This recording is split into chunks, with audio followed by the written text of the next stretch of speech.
When I refused to let my husband's sister borrow my car, she spread a lie that I had hit her child. Furious, my husband snapped, "Just apologize to keep the peace." Instead, I called someone. The next morning, she opened her door and nearly fainted when she saw who was standing there. I'm 41, living in Charlotte, North Carolina. Married to my husband Mark for going on 9 years. No kids, just me and him. We both work full-time and for the most part, things are okay. But the one constant problem in our marriage? His sister, Becca. Becca is the kind of person who thinks everyone owes her something. She's always asking for favors, and she never gives anything back. She borrows stuff and either breaks it or loses it, and somehow it's never her fault. She doesn't say thank you. She doesn't apologize. She just keeps taking. This all started because she wanted to borrow my car. It was a Thursday afternoon. I was at work when I got a text from Becca. "Hey. Can I borrow your car this weekend? Mine's in the shop, and the kids are driving me crazy." I told them we'd go to Carowinds. I didn't even hesitate. I said no. I need my car. I use it to get to work. I use it to run errands. And frankly, I don't trust Becca behind the wheel of anything I own. The last time I lent her something, it was my lawnmower, and she returned it with a cracked blade and no explanation. Plus, I know how she treats her own stuff. She's constantly in and out of repair shops because she drives like the road belongs to her. So I texted back, "Sorry, can't. I need it for work and can't risk it." She replied, "Ugh, okay. Worth a shot," with a laughing emoji. That was it. Or so I thought. Sunday night, I came home from the grocery store. The second I walked through the door, my phone started going off. Text after text. Missed calls. Voicemails. All from people I knew. Friends. Neighbors. Even a couple of people I barely talked to. "Hey, is everything okay with Becca's kid? Did something happen in your driveway? I can't believe she's being so calm about it." I'm standing in my kitchen, staring at my phone, trying to figure out what the hell everyone is talking about. I hadn't seen Becca or her kid in days. Finally, I called her. She picked up right away, sounding completely casual, like we were old friends just chatting. I asked her flat out, "Why is everyone asking if something happened with your kid? Did you tell people I hit him?" And she goes, "Oh, yeah, well, kinda. But it's not a big deal." I didn't want to make a whole thing of it. I was silent for a second because I honestly thought I must have misheard her. "You said what?" She laughed. Laughed. And then said, "Relax. I just mentioned you kinda bumped him with your car the other day. He's fine. Just a little bruise." I wasn't going to say anything, but people asked why he wasn't feeling good today. Let me repeat, I had not seen this child in over a week. I hadn't even left my house the same time as her family in days. But there she was, telling people I'd hit her kid with my car. I told her she needed to clear that up immediately. She just kept brushing me off. "It's not that serious. Don't make it a whole thing." I hung up and told my husband what was going on. Mark was sitting on the couch, halfway watching a football game and halfway scrolling on his phone. I explained everything. I showed him the texts. I told him exactly what Becca said. He looked at me, shrugged, and said, "Just apologize. You know how she is. Let's just keep the peace." I stared at him for a good 30 seconds, waiting for him to realize how insane he sounded. Apologize? For something I didn't do? For an accident that never happened? For a lie she made up and told half the neighborhood? Absolutely not, I said. "Babe, come on," he said. "It's Becca. She's not gonna change. Just say sorry and let her have this one. Let her have this one." That's when I knew I needed to handle this myself. Because if I left it alone, Becca would do what she always does, keep lying, keep stirring up drama, and keep getting away with it. So I made a call. I have a friend named Jenna who works for Child Protective Services. We've been friends since high school, and I trust her more than just about anyone. I didn't call her as a friend, though. I called her as someone who deals with real cases of child abuse and neglect every single day. I asked her a very simple question: if someone is telling people their kid was hit by a car but never reported it, and the kid isn't being checked out, is that something CPS looks into? She didn't even hesitate. Yes. Absolutely. Who's the kid? I told her everything. The fake story. The texts. The fact that I hadn't even been near them.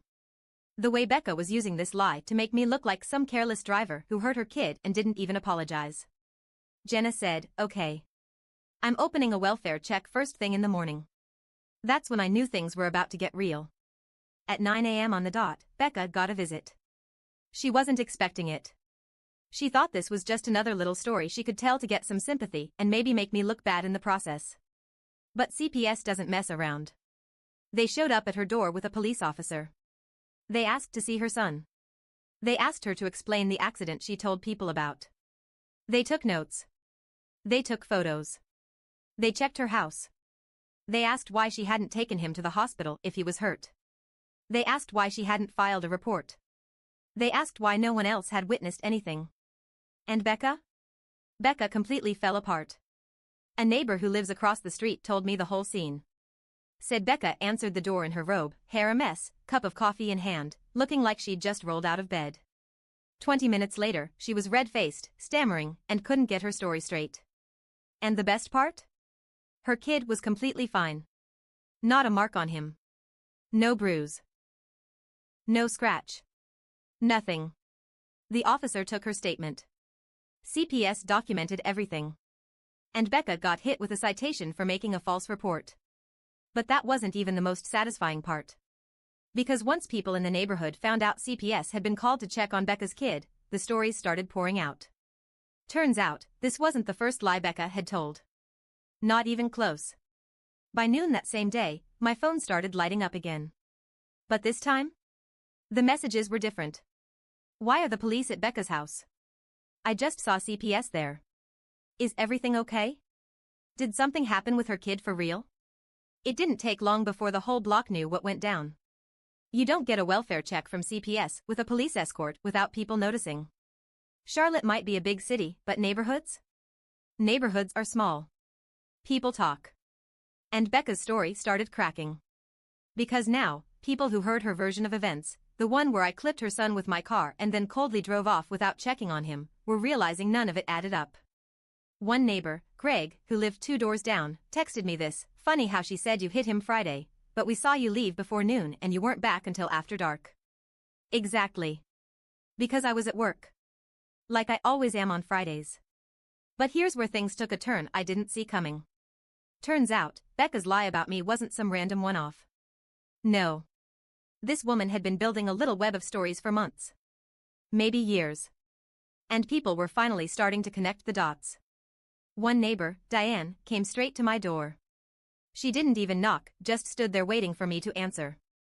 "I don't know if you know this," she said, "but last month Becca told me you were stealing packages off porches." I blinked at her. "Excuse me?" "Yeah," Diane said. "She told me to keep an eye out because you'd been having money trouble and were taking deliveries." I stood there, stunned. I hadn't heard a word of that before. Then another text came in. From a different neighbor, Katie. "Did Becca ever tell you that you poisoned her cat?" Because she told me that too. At this point, I didn't know whether to laugh or scream. This woman had been smearing me up and down the street for who knows how long, and I'd been totally unaware. I thought she was just mildly annoying. But no. Becca was on a whole campaign. And apparently, she wasn't as subtle as she thought. What made this even worse was Mark. After the CPS visit, he was quiet. Almost too quiet. He didn't say anything for hours, just sat in the living room on his phone, scrolling and scrolling. Finally, I asked him, "So? Still think I should apologize?" He didn't even look up. Just said, "I didn't think she'd take it this far." That's when I realized something important. Mark knew Becca was like this. He'd just been hoping if we ignored it, she'd get bored and move on. But she didn't. She kept pushing, testing, seeing how much she could get away with. And Mark had been letting her. That night, I found him texting her. I couldn't see the whole conversation, but I caught enough over his shoulder to realize he was telling her to just clear things up and stop making stuff worse. I couldn't believe it. I asked him flat out, "Why are you protecting her?" And all he said was, "She's my sister." That's when I decided I wasn't finished yet. Here's the part that no one saw coming. The next day, I got a call from Jenna. "You're not going to believe this," she said. Apparently, during the CPS visit, Becca had made some offhand comment about how the bruise isn't even that bad anymore, even though her kid didn't have a single mark on him. And CPS? They don't play with that. So they pulled school records.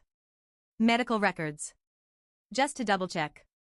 And guess what they found?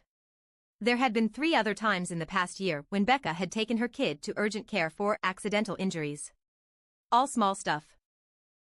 A sprained wrist. A cut on his forehead. A bruise on his ribs. And every single time, the story was shaky. One of the reports even mentioned the nurse felt concerned about how vague Becca was being. Which meant Becca wasn't just lying about me. She might have been making up stuff about her own kid. Or worse. I didn't even know what to do with that information. Jenna told me CPS was opening a deeper investigation, and it wasn't just about some fake driveway incident anymore.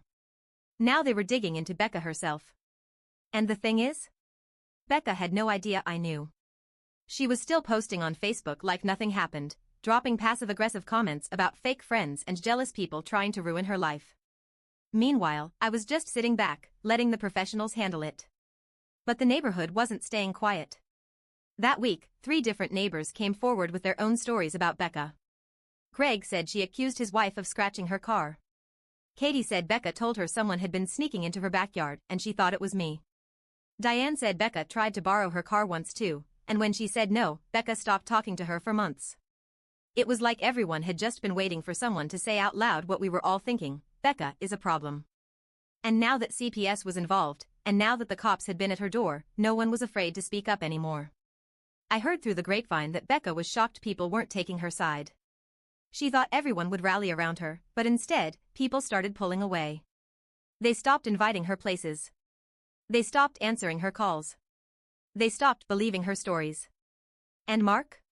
He started getting quiet whenever I brought her up. Like he knew the truth but didn't want to admit it out loud. But the thing is, I wasn't finished. Not yet. I had an idea. Something bigger. Something that would make sure Becca couldn't just crawl out of this and start all over again somewhere else. Because I found out something about her lease agreement and her landlord. And once I put 2 and 2 together, I realized I had the perfect next step. But I'll save that part for later. Want me to keep going? So at this point, Becca was on thin ice. The CPS visit rattled her. Word had spread through the neighborhood. People were backing off. She wasn't getting invited to the usual backyard cookouts or the group chats about block parties anymore. But Becca? She's not the type to just take the L and move on. No. Instead, she doubled down. 3 days after the CPS visit, I woke up to another wave of texts, this time from Mark's family. His mom. His aunt. Even his cousin from Asheville who I barely know. All of them blowing up my phone, asking the same thing. What's going on with Becca? Why did you call CPS on her? She said you're trying to get her kid taken away. And just like that, Becca had changed the narrative. Now she was telling family that I had called CPS out of spite. That I was jealous of her being a mom. That I was trying to ruin her life because I don't have kids of my own. I was speechless. This woman went from lying about me hitting her kid to telling the entire family that I was out here running some kind of personal vendetta to have her child removed from her home. And Mark? Once again, useless. I mean, I get why she'd be upset, he said. I swear I thought I was being punked. You get why she'd be upset. She's dragging my name through the dirt with your entire family. She's lying again. Are you seriously defending her? He didn't answer. At that moment, I realized my husband might love me, but when it came to Becca, he was spineless. The next twist hit me like a brick. That Friday, I came home from work to find a note taped to our front door. It was folded over, and all it said on the outside was, "Thought you should know." Inside was a printout. Not handwritten. A full printout of a long, nasty Facebook post from a private neighborhood group I wasn't even part of. Guess who wrote it? Becca. She had posted this long rant accusing me of harassment. She said I had been spying on her family, calling authorities with false reports, and turning the neighborhood against her out of bitterness. She even claimed I'd been stalking her son. I felt sick. I read the whole thing 3 times to make sure I wasn't imagining it. She named me directly. Tagged me. Told everyone she was seeking legal advice and considering a restraining order. It was beyond anything I thought she was capable of. But here's the thing, Becca thought she was clever. She thought posting that in a private group would protect her. Like the rest of the neighborhood wouldn't tell me. Like people were still on her side. But she was wrong. The note? Someone from that group printed it out and left it on my door anonymously. No name, no return address. Just that simple message, thought you should know. And once I had that evidence, my next step became crystal clear. Now, here's where things really get interesting. Remember how I mentioned her landlord? Well, after all this, I finally decided to dig into her living situation. Becca rents. She's been in the same house for about 2 years. Always bragging about her sweet deal and how she's got a cool landlord who doesn't bother her. But what she never mentioned. Turns out, the owner of her house is a guy named Mr. Patterson. Retired, quiet, and lives about 5 blocks away. I only knew about him because we'd met once at a yard sale. So I reached out. Very casually. Just to ask if he was aware of everything going on at his property. Turns out, he was not. When I told him CPS had been called to the home, and that there had been police involvement, he got real quiet. Then he thanked me and hung up. 2 hours later, Diane texted me. Landlord's at Becca's. He looks pissed. Apparently, he showed up unannounced. Knocked on the door and demanded to inspect the place. Becca wasn't happy, but legally, she couldn't refuse. According to Diane, it turned into a whole scene with shouting, slamming doors, and Becca crying on the porch.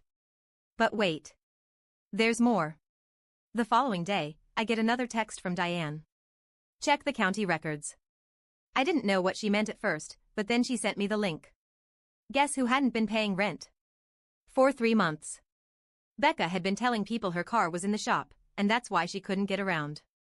Telling people she was tight on cash because of repairs. But in reality? She wasn't paying rent. Just living there, hoping the landlord wouldn't notice. And now? He definitely noticed. Word was spreading fast. The same neighbors Becca had been lying to were now whispering about eviction. About CPS. About the police at her house. Suddenly, Becca wasn't the victim anymore. She was the problem. And honestly? I hadn't even touched my real plan yet. Because if she thought CPS and the landlord showing up were bad, I had one more card to play. But I'll save that part for later if you want me to keep going. Want me to continue? At this point, Becca had burned every bridge in the neighborhood. People stopped replying to her texts. She wasn't getting invited anywhere. Even the friendlier neighbors were keeping their distance. Mark was barely talking. CPS was still investigating her, and her landlord was circling like a shark. And then, the final straw. A week after her public Facebook smear campaign against me, the HOA announced a monthly neighborhood meeting. Normally, 5 people show up to those. This time? The room was packed. And Becca was there. She came in late, wearing sunglasses indoors like she was hiding from paparazzi, dragging her kid along like a prop. Sat in the back corner, arms crossed, glaring daggers straight through me. I didn't go there planning to say anything. I really didn't. But the second the meeting opened up for community concerns, Diane, bless her heart, raised her hand. Yeah. Actually, I think we need to address the false rumors being spread about neighbors. Because it's gotten out of hand. You could feel the air leave the room. All eyes went to me. Then to Becca. I wasn't going to speak up. I swear I wasn't. But then Becca laughed. Laughed. Loud enough for the whole room to hear. That was it. I stood up. I didn't yell. I didn't cry.